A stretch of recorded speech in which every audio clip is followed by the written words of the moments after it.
پاکستانی مذہبی جماعتیں خصوصاً جماعت اسلامی اور جمعیت علماء اسلام کے دونوں دھڑے ماضی میں افغانستان کے اندرونی معاملات میں کافی اثر و رسوخ رکھتے تھے، مگر اب ان جماعتوں کا افغانستان میں کردار نہ ہونے کے برابر رہ گیا ہے۔ سوویت یونین کے خلاف افغان گروہوں کی مزاحمت کے دوران ہی پاکستانی مذہبی جماعتوں نے افغانستان کے معاملات میں دلچسپی لینا شروع کر دی تھی۔ تب سے پاکستان کی مذہبی اور پشتون قوم پرست جماعتوں کا افغانستان کے معاملات میں کردار اہم رہا۔ اس کی بڑی وجہ ان کا افغان سیاسی گروہوں اور افراد کے ساتھ کئی برسوں پر محیط تعلق ہے، لیکن افغان جہادی اور سیاسی گروہوں کے بننے والے پشاور 7 اتحاد کے بعد پاکستان کی مذہبی جماعتوں کا افغانستان میں اثر و نفوذ زیادہ بڑھ گیا۔ پشاور 7 دراصل پاکستان کی ریاست کی حمایت سے پشاور میں سن 1988 میں افغانستان میں فعال سنی مقتدہ فکر سے تعلق رکھنے والے 7 جہادی اور سیاسی گروہوں کے بننے والے اتحاد کا نام تھا، جسے اسلامی اتحاد بھی کہا جاتا تھا۔ ان گروہوں میں گلبدین حکمت یار کی حزب اسلامی، مولوی یونس خالص کی حزب اسلامی، برہان الدین ربانی کی جمعیت اسلامی افغانستان، احمد شاہ مسعود کی شورى نظر، عبدالرسول سیاف کی اتحاد اسلامی، احمد گیلانی کی محاذ ملی اسلامی، صبغت اللہ مجددی کی جی بی نجات ملی اور مولانا محمد نبی محمدی کی حرکت انقلابی اسلامی شامل تھے۔ لیکن 80 اور 90 کی دہائی میں افغانستان کے معاملات میں اہم کردار ادا کرنے والی جماعت اسلامی کا موجودہ افغانستان میں کردار انتہائی محدود ہو کر رہ گیا ہے۔ امریکہ کی جان ہاپکنس یونیورسٹی سے وابستہ بین الاقوامی تعلقات کے استاد اور نامور محقق ولی نصر جماعت اسلامی پاکستان پر اپنے مقالے میں لکھتے ہیں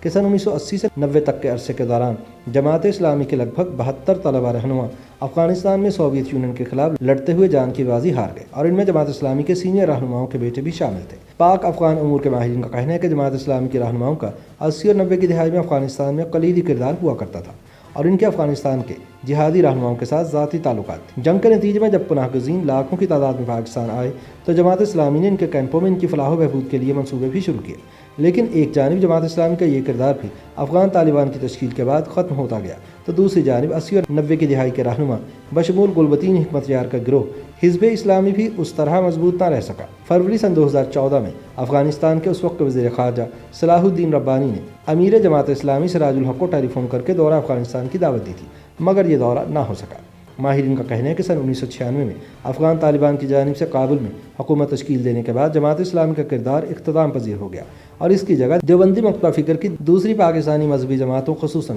جمعیت علماء اسلام کے دونوں دھڑوں فضل الرحمان اور سمیع الحق نے لے لی تھی۔ اگرچہ جماعت اسلامی نے افغان طالبان کی اخلاقی مدد کی اور افغانستان میں جنگ کی مخالفت کی، لیکن اس نے افغانستان میں امریکہ کے زیر قیادت اتحاد کے خلاف جنگ لڑنے والوں سے اپنا فاصلہ برقرار رکھا۔ افغانستان کے جنوبی صوبے جہاں پشتون آباد ہیں، وہاں غیر منقسم ہندوستان کے وقت سے ہی دیوبندی مقتدہ فکر سے تعلق رکھنے والوں سے قریبی روابط تھے، اور وہ ہندوستان کے مدارس میں دینی تعلیم حاصل کرنے کے لیے بھی آتے رہتے تھے۔ پاکستان میں فعال دیوبندی مقتدہ فکر کی اہم جماعت جمعیت علماء اسلام کے دونوں دھڑوں سے افغانستان کے سنی جہادی گروہوں اور بعد میں افغان طالبان کے روابط جاری رہے۔ البتہ مولانا فضل الرحمان کے JUI سے وابستہ کراچی کے مذہبی رہنما کہتے ہیں کہ شروع سے ہی JUI میں افغان جنگ یا افغان طالبان کے حوالے سے دو آراء پائی جاتی ہیں۔ JUI کے ایک حلقے کا دعویٰ ہے کہ افغان جہاد کے بانی یا محرک انہی کی جماعت سے ہیں، کیونکہ پارٹی کے مرکزی رہنما مولانا فضل الرحمان کے والد مفتی محمود نے جہاد کا فتویٰ دیا، جبکہ دوسرے حلقے کا نقطہ نظر یہ تھا کہ افغانستان کا اندرونی مسئلہ ہے جس میں جماعت کو ملوث نہیں ہونا چاہیے۔ انہوں نے کہا کہ افغان طالبان سے قبل JUI کے رہنما و کارکن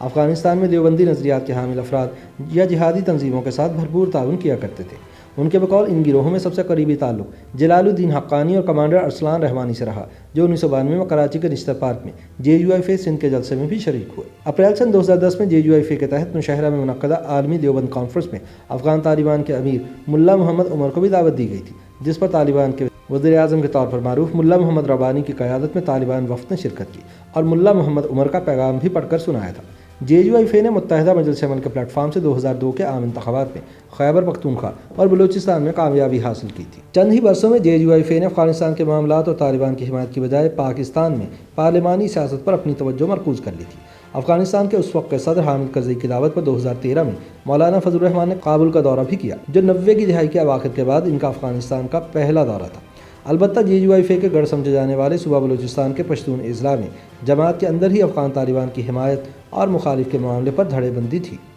JUI کے مرکزی نائب امیر مولانا عبدالغنی افغان طالبان کے سرپرست سمجھے جاتے تھے، اور ان کا افغان طالبان کے حلقوں میں بے حد احترام تھا۔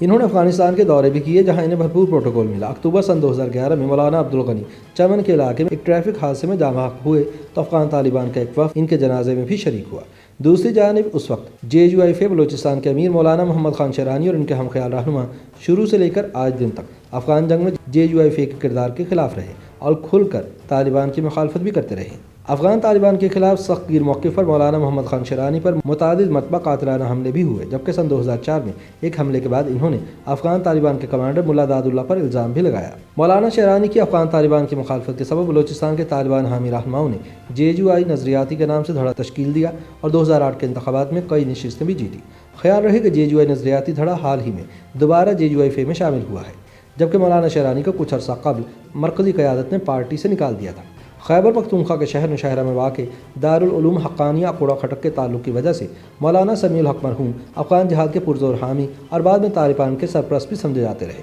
افغان طالبان کے متعدد رہنما اور کمانڈرز دارالعلوم حقانیہ کے فاضل یا پڑھے ہوئے ہیں۔